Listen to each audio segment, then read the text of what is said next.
At my father's will reading, my 3 older brothers inherited millions. The house, the cars, the business, the investments. And me?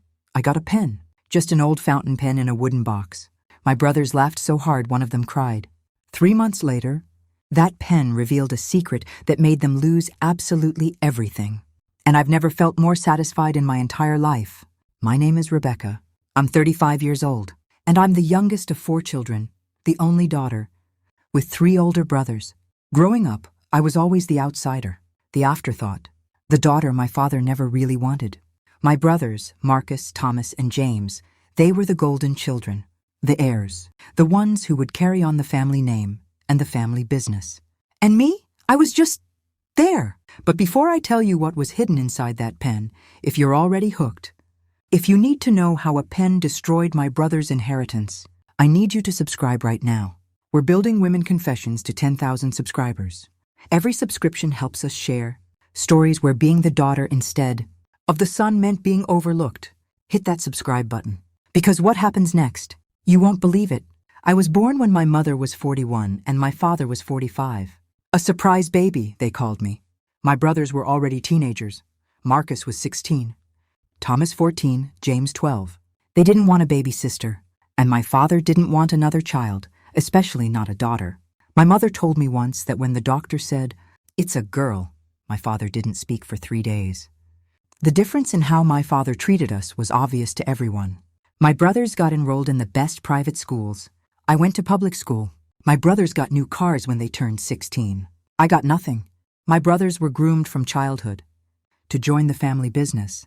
My father owned a successful commercial real estate company worth over $20 million. They got internships, mentorship, business training. I was told to find a nice husband and maybe become a teacher or nurse. When my brothers graduated college, my father threw massive parties and gave them executive positions in his company. When I graduated college with honors, my father sent a card. He didn't even attend the ceremony. "I have a business meeting," he said. The meeting was a golf game with Thomas. At dinner growing up, my father would ask my brothers about their days, their sports, their future plans. He never asked me. If I volunteered information, he'd nod absently and turn back to the boys. "Marcus, tell me about that contract you're working on." And me? Sitting right there at the table? Might as well have been invisible. My brothers each got trust funds when they turned 18, $250,000 each. When I turned 18, I got nothing. "You'll get married someday," my father said when I asked. "Your husband can support you." This was in 2007. Not 1957, but my father might as well have been living in another century. My brothers went to Yale, Princeton, and Harvard. All paid for. I went to the local state university and paid my own way with scholarships, loans, and part-time jobs. I worked night shifts at a diner and studied during my breaks. My brothers graduated with job offers from our father's company. I graduated with $60,000 in student debt and no family. Connections to help me. But I made it work. I got a job in marketing, worked my way up, paid off my loans by the time I was 30, built a decent career on my own, without my father's help, without his money, without his connections. In my 20s and 30s, I tried to have a relationship with my father. I'd invite him to lunch. He'd cancel. I'd send him articles about my marketing campaigns that won awards. He'd never mention them. I'd call on his birthday. He'd talk for 5 minutes before saying he had to go call Marcus about a business deal. But with my brothers, he'd spend hours, dinners, golf weekends, fishing trips. They were his world, his legacy, his pride. I was the daughter, the afterthought, the one he tolerated at family holidays. 2 years ago, my father was diagnosed with stage 4 lung cancer. Terminal. My brothers were 2, busy with the business to help care for him. "Someone has to keep things running," Marcus said. Dad would want us focused on the company, so I became the primary caretaker along with my mother. I drove 2 hours each way after work to help get my father to appointments. I organized his medications. I sat with him through long, painful nights. And did he ever thank me? No. When my brothers visited once every few weeks for an hour, he lit up. "My boys, tell me about the business." When I was there every other day doing the hard work, he barely acknowledged me. "Rebecca, can you get me water?" I was a servant, useful but not valued. My father died on a Tuesday morning in November. I'd stayed the night because he'd been declining rapidly. At 4:37 a.m., his breathing stopped. I held his hand as he died.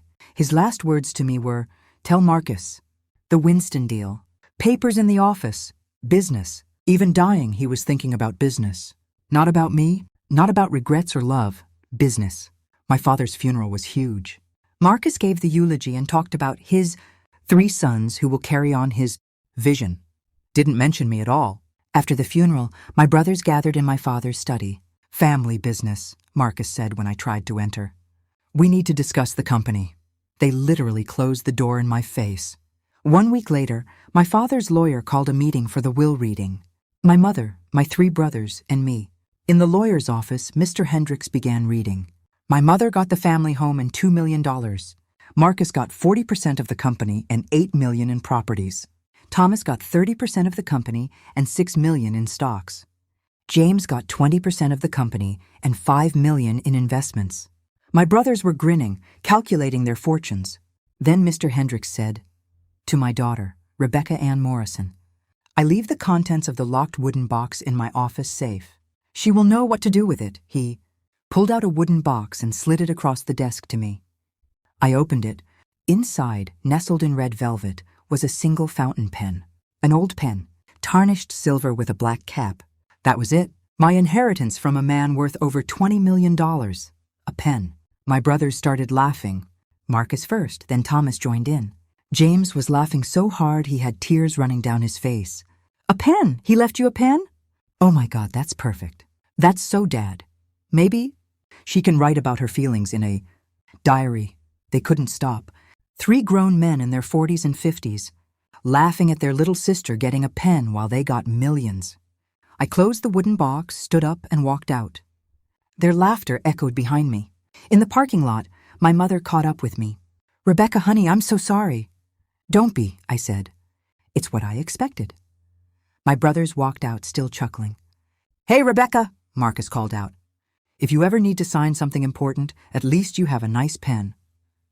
I got in my car and drove away. I didn't cry until I was home. That night I examined the pen. It really was beautiful despite its age. Heavy, solid, there. Was an engraving so small I almost missed it. RJM, 1982, remember. My father's initials. 1982, 40 years ago. Remember what? I unscrewed the pen, just an empty ink cartridge. Then I looked at the wooden box more carefully. I lifted out the velvet lining, and underneath, taped to the bottom, I found a small brass key. My heart started beating faster. The key had a number engraved on it, 847. I spent 3 days researching, called Mr. Hendricks about safety deposit boxes, searched storage facilities, found nothing. Then I remembered, my father's office. The will said, "The locked wooden box in my office. Safe." Maybe there were more. Clues there. I went to the building on a Saturday night when no one would be there. Let myself in with the key I still had. Marcus had already moved into my father's office and redecorated completely. I searched carefully. Nothing in the drawers, nothing in the filing cabinets. Then I noticed the bookshelf. One book looked different, older, worn. I pulled it out. It was a hollow box disguised as a book. Inside was a folded piece of paper, a handwritten note from my father, dated 3 months before he died. "Rebecca, if you're reading this, I'm gone. And you found the key. Good. I'm sorry I was never the father you deserved. I was raised in a different time, with different values, and I didn't know how to love a daughter the way I should have. But I always saw you. I saw how hard you worked, how independent you became, how you built a life without my help because I was too stubborn and stupid to give it to you. Your brothers don't know this, but everything they're inheriting isn't entirely mine to give. Box 847 is at First National Bank downtown. The key will get you in. What's inside will explain everything. And Rebecca, I'm sorry for all of it. I hope this makes up for even a fraction of what I denied you. Dad." Monday morning. I drove to First National Bank. "I need to access box 847, I told the attendant, showing her the key. She checked her records. "You're listed as the authorized person. I'll take you back." My father had listed me specifically. She brought the safety deposit box to a private room. I opened it with shaking hands. Inside were documents, stacks of documents. The first was titled, Morrison Commercial Real Estate, Original Partnership. Agreement, 1982. I started reading. According to the documents, my father's company wasn't solely his. In 1982, when my father was just starting out, he'd entered into a 50-50 partnership with someone named James Chen. They'd built the business together. Equal partners, equal investment, equal ownership. For 5 years, they were partners. Then in 1987, there was a partnership dissolution agreement. James Chen was dissolving the partnership, moving to California for family reasons. The agreement stated that Chen's 50% ownership would be held in trust. My father would buy him out over time, or Chen could sell his shares when ready. But there was a clause. If Robert Morrison or his estate attempts to transfer ownership of the company without fully compensating Chen or his heirs for the fair market value of the 50% partnership share, this agreement is void and full ownership reverts to equal partnership status. I pulled out more documents. Payment records showed my father had paid Chen $200,000 in 1987, nowhere near 50% of what the company was worth even then. After that initial payment, there were no more records. But there were records of my father continuing to build the business for 40 years. Morrison Commercial Real Estate had grown from maybe $500,000 to over $20 million. And James Chen's 50% share had never been bought out, which meant my brothers didn't actually own the company. At least not all of it. The company was still technically 50% owned by James Chen or his heirs. The will my brothers were celebrating was distributing shares of a company my father didn't fully own. This document could invalidate their entire inheritance. The last document was a letter from my father to James Chen, dated 2 years ago, right after his cancer diagnosis. Dear James, I hope this letter finds you well. I'm writing because I've been diagnosed with terminal cancer. I need to come clean about something I've felt guilty about for decades. When you left in 1987, I promised to buy out your partnership share fairly. I paid you $200,000 and said I'd pay more as the business grew. I never did. I built the company into something worth millions and kept all of it. I told myself you'd moved on, that you didn't care. But I never forgot, and I never made it right. I'm a coward. Our original partnership agreement still stands. You or your heirs own 50% of Morrison Commercial Real Estate. I'm leaving information about this in a place where it will be found after my death. I don't have the courage to face my sons with this truth while I'm alive. They think everything is theirs, but half of it is yours. I'm sorry. Your former partner, Robert Morrison. The letter was never sent. My father had written it, but kept it here with all the evidence.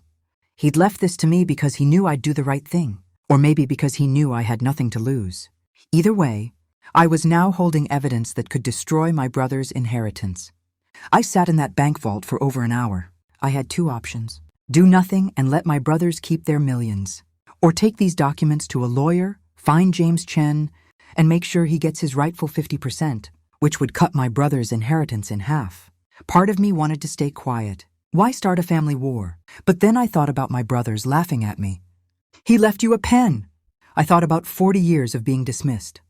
And I thought about my father's note. I hope this makes up for even a fraction of what I denied you. I left the bank with copies of every document. At home, I started searching for James Chen. It took 2 days, but I found him. 78 years old, living in San Francisco with his daughter's family. I found his daughter Michelle's phone number and called her. My name is Rebecca Morrison. I believe your father was in business with my father 40 years ago. Silence. Yes, why are you calling? I need to talk to you about that partnership. I have documents proving your father still owns 50% of a company now worth over $20 million.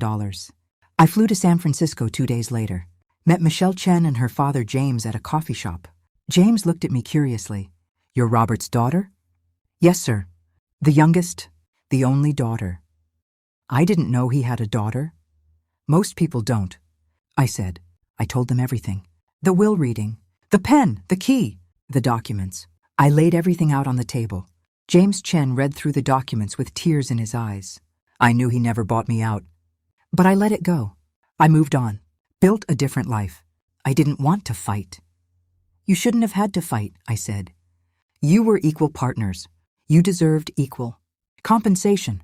Michelle was reading the partnership agreement carefully. She was a lawyer. This is ironclad. Dad, you own 50% of a company now worth over $20 million? $10 million, James whispered. I'm owed $10 million? Michelle smiled. Now we go to court, and we take back what's ours. She recommended a litigation firm specializing in partnership disputes.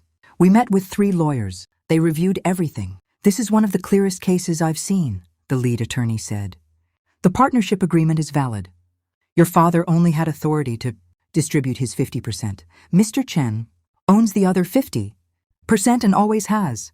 What does that mean for my brothers? I asked. It means instead of Marcus getting 40% of the whole company, he gets 40% of half, which is 20% total. Same for the others. The lawsuit was filed on a Friday afternoon. By Friday evening, my phone was exploding with calls from my brothers. I didn't answer. Saturday morning, all 3 showed up at my apartment. Can we come in? Marcus asked. No, I said.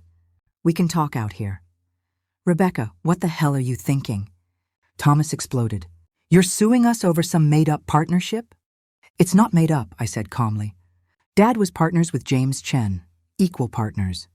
Chen owns 50% of the company, always has. I have the original partnership agreement. Dad's own letter admitting he never paid Chen fairly. Marcus's face was red. Where did you get these documents? I held up the pen. From the pen. The key that came with the pen. The key Dad left me to a safety deposit box full of evidence. Recognition dawned on Thomas's face. You found something in that box. I found the truth, I said.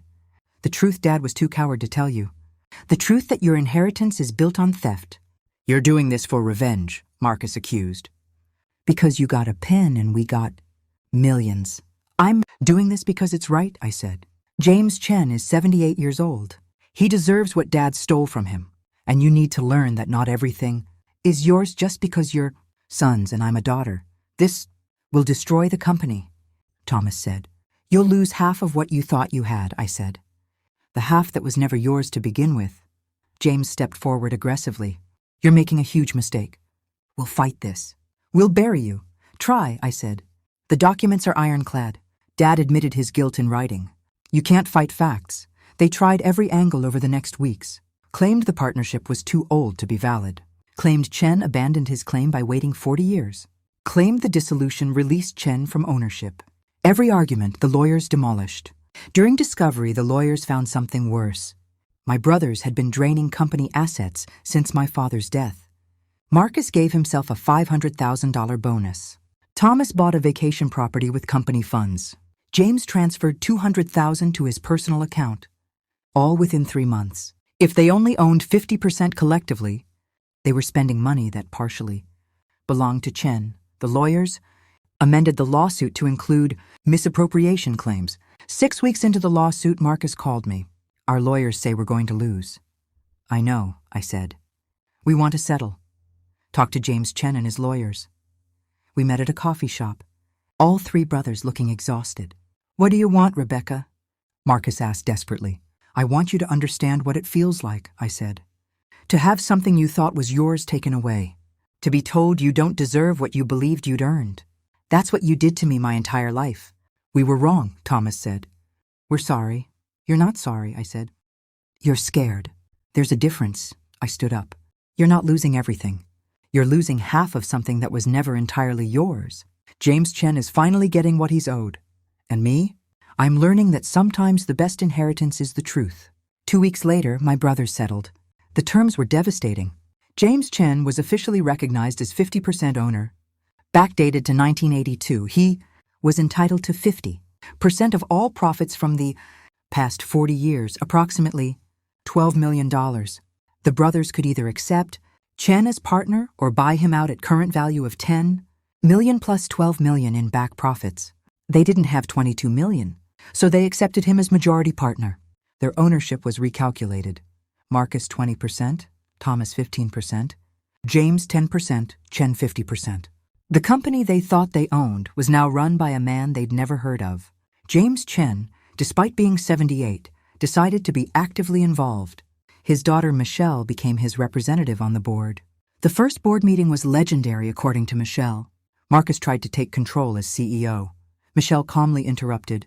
Actually, as representatives of the majority shareholder, we'll be making key decisions going forward. Majority shareholder? Marcus sputtered. My father owns 50%. You three collectively own 50%.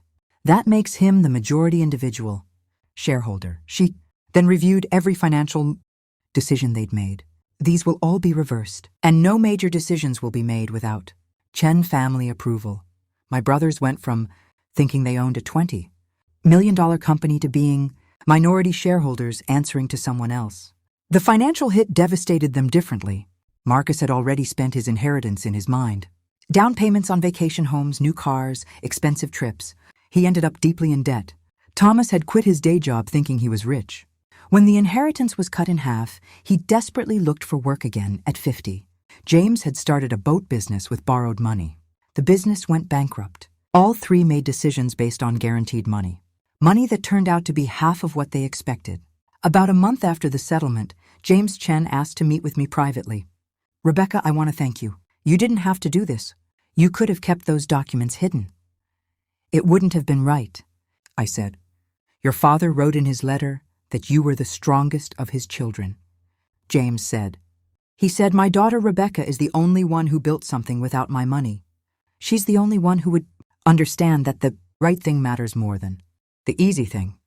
Tears filled my eyes. "He never told me that." "He should have," James said. "I want to offer you something. My daughter and I have discussed it. You gave me back what your father stole. Now I want to give you what you should have had all along." He slid an envelope across the table. Inside was a contract. James Chen was offering me 10% ownership in Morrison Commercial Real Estate. "That's $2 million worth," I whispered. "It's a gift. Your brothers got their inheritance from your father. You should have gotten one too." "I can't accept—" "Rebecca," James said firmly. "Your father cheated me out of 40 years. You gave it back. That's worth more than money. But money is what I can give you in return. Besides, your brothers will lose their minds when they find out you're a shareholder too. Isn't that worth it?" I laughed through tears. "When you put it that way, I accept. Thank you." 2 weeks later, there was a board meeting. I attended as the new 10% shareholder. My brothers arrived before me. When I walked in, the room went silent. "What is she doing here?" Marcus demanded.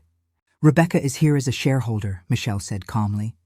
"She owns 10% as of 2 weeks ago." "What?" all three yelled. "My father gifted her the shares as thank you for bringing the documents to light." Thomas looked like he might have a stroke. "She didn't do anything to build this company." "Neither did you," Michelle replied. "You inherited shares. Rebecca received a gift. What's the difference?" "The difference is she destroyed our inheritance," James shouted. "No," I said quietly. "Dad destroyed your inheritance when he stole from his partner 40 years ago. I just brought the truth to light." "You did this for revenge," Marcus said. "I did this because it was right. But watching you face consequences for dismissing me, that's been incredibly satisfying." 6 months later, my life looks completely different. I'm a 10% shareholder in a multi-million-dollar company. I receive quarterly dividends that changed my financial life. I paid off remaining debts, bought a beautiful condo, took my mother to Italy. I started a scholarship fund for daughters of business, owners who are overlooked in favor of sons. It's called the Rebecca Morrison Fund. James Chen became my mentor, teaching me about commercial real estate and business, the education my father never gave me because I was a daughter. Last month, Marcus showed up at my condo. He looked terrible. I wanted to say I'm sorry. We were wrong about you. We treated you like you didn't matter because Dad did. And we were wrong. "You were," I agreed. "So I'm sorry. I know it's too late, but I needed to say it." I looked at my oldest brother, now broken. "I forgive you," I said. He looked shocked. "You do?" "I do, because holding anger only hurts me. Not you. Can we rebuild? Be family again?" "No," I said gently. "Forgiveness doesn't mean reconciliation. I forgive you for how you treated me, but I don't want you in my life. You had 35 years to treat me like family. Those choices have consequences. People ask if I regret it. Destroying my brother's inheritance. Burning family bridges. I don't regret it for a second. Being a good daughter doesn't mean accepting less than you deserve. Being family doesn't give people the right to dismiss you. And sometimes the greatest inheritance isn't money, it's the truth. My father left me a pen because he couldn't face giving me the truth directly. But that pen led me to the truth anyway, and the truth set me free. So here's what I need from you. If you've ever been the daughter instead of the son and felt it, comment, 'I felt this.' If you've been dismissed by family who favored others, Comment Golden Child Syndrome. If you think my brothers got what they deserved, comment Karma Delivered. And if this gave you permission to stop accepting less than you deserve, comment I deserve more. But most importantly, subscribe right now. We're building Women Confessions to 10,000 subscribers, where daughters matter as much as sons. Hit subscribe, hit like, share this with every woman who's been told she doesn't deserve what her brothers got. My name is Rebecca Morrison. I'm 35 years old. My brothers inherited millions and laughed at me for inheriting a pen. That pen led me to documents proving their inheritance was built on theft. I could have stayed quiet. Instead, I told the truth. And the truth gave James Chen his 12 million, and gave me my dignity, and took from my brothers everything they assumed was guaranteed. They thought the pen was worthless. Turns out it was worth more than all their millions combined, because it was worth the truth, and truth always wins. Thank you for listening to my confession.